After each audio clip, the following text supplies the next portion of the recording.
What's going on, everybody? My name's Alonso. Welcome back to the channel. Today, I'm going to be teaching you guys one of the most useful skills you can learn on a slackline, and that is how to stand in exposure. So I'm going to start this video by giving you guys a little bit of background on me as a slackliner.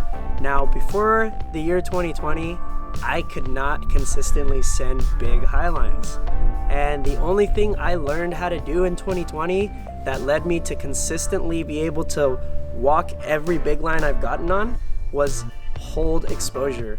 Exposure is a really powerful tool that you can use to save yourself from falling when you're about to fall on a highline, or you can also use this technique to rest on a highline, because we often walk slacklines with our shoulders up like this, something like this.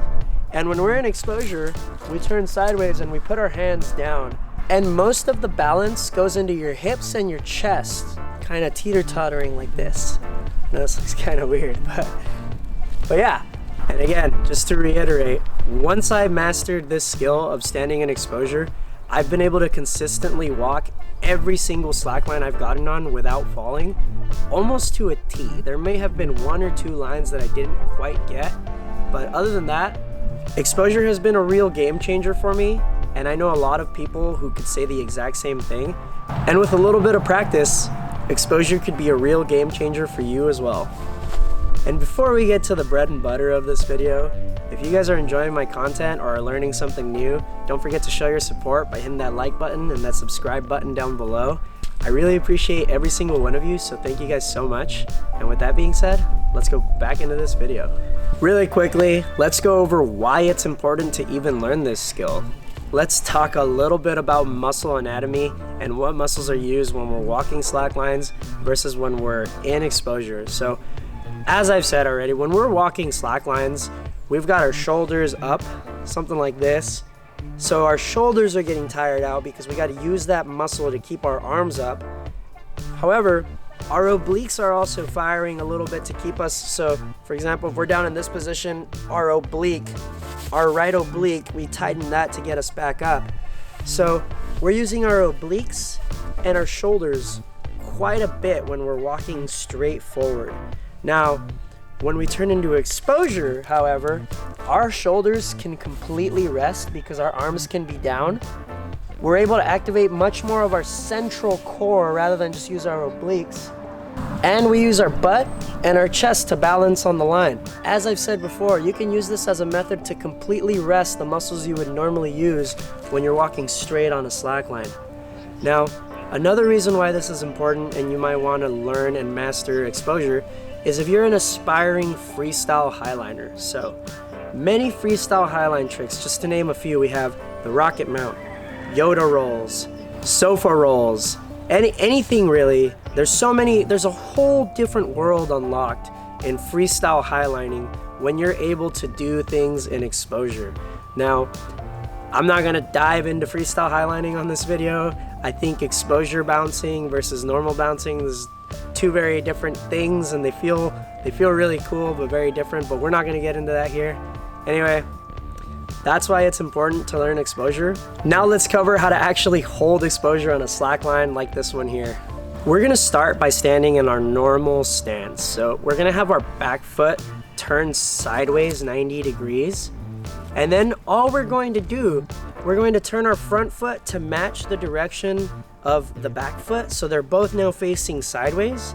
And once we've got that, we want to slowly turn our upper body into exposure so our chest is pointing directly perpendicular of the line, and both our hands are out in front of us.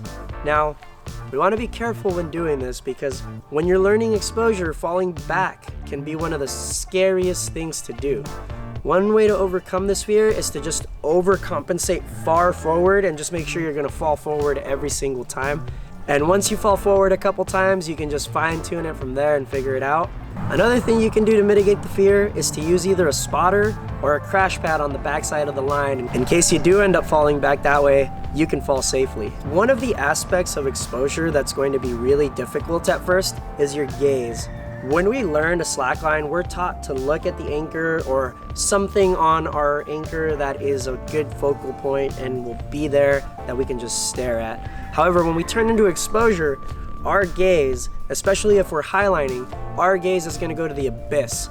Oftentimes, you're gonna have no focal point anymore, and this is gonna be a little bit of a learning curve, but just stick with it, keep doing it, and after some time, you'll find that you don't need a focal point anymore. Fun fact, I actually don't look at my anchor at all anymore when I highline. Even if I'm walking just a normal slackline, I actually look almost straight down. And that's just something that I've learned to do as I walk bigger and bigger and bigger lines. Now that we're turned sideways on the line, we want to use our butt and our chest, as well as our arms a little bit, to keep that balance forward. So your chest and your arms are going to be your forward balance points, and your butt is going to be your backward balance point. Remember, keep your core engaged during this process. If you start to fall back a little bit, you could always engage your core to bring it back forward. Again, this is a little bit of a learning curve. You're using completely different muscles that you may not be used to. So once you've gotten a little bit of practice under your belt and you're starting to hold exposure, you're gonna wanna work on perfecting that. Now, here are a few tips and tricks to perfect your exposure and make it like no other. My first tip, sit-start exposures. Now, sit-start exposures are very, very tough. So don't get discouraged if they feel a little bit awkward at first, or if you're finding out that there's just no way you can do it. It's really tough, but learning the sit-start exposure, and I'll make a video about this in the future on just how to do a sit-start exposure, because that's a whole thing in itself. But practice standing up in exposure already will help you perfect that exposure game, especially because you're taking one hand and one foot out of that equation and having to stand up without any focal points of any kind. Another thing to keep in mind is to train your weak side. Now, you're probably wondering, what is a weak side in exposure? It feels like a very balanced thing that doesn't quite have a side, right?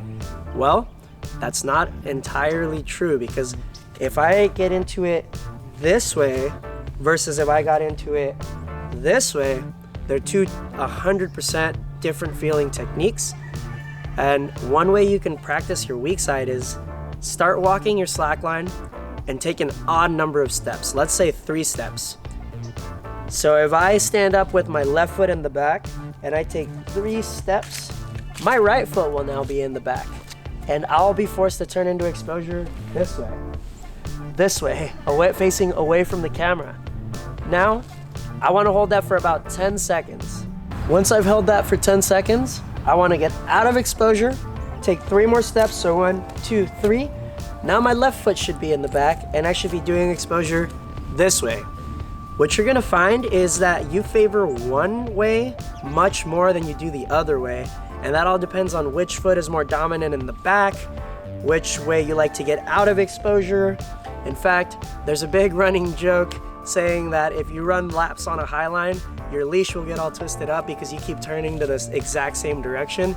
Don't be that person. Train both sides so you can turn to either way just as comfortably. And last but not least, take your arms out of the equation and use only your chest and your butt to balance. Now this is a very advanced technique and should only really be done once you've mastered all of the other things. One thing I like to do personally is stick my hand in my pockets and try to balance like that for as long as I can.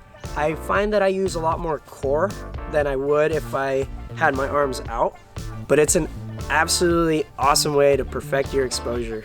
And that's all I've got on standing and exposure. I want to give you guys a huge shout out really quick for leaving comments down below and leaving some feedback. This video was made due to a comment that was looking to learn how to do this. So if you guys want to learn any other skills, please don't hesitate, drop those down in the comments and I will make a video about them so long as they're relevant. Now go out, practice this skill, let me know what you think, and don't forget, hit that like button down below for the YouTube algorithm, hit the subscribe button if you haven't already. As always, love you guys, see y'all on the next video.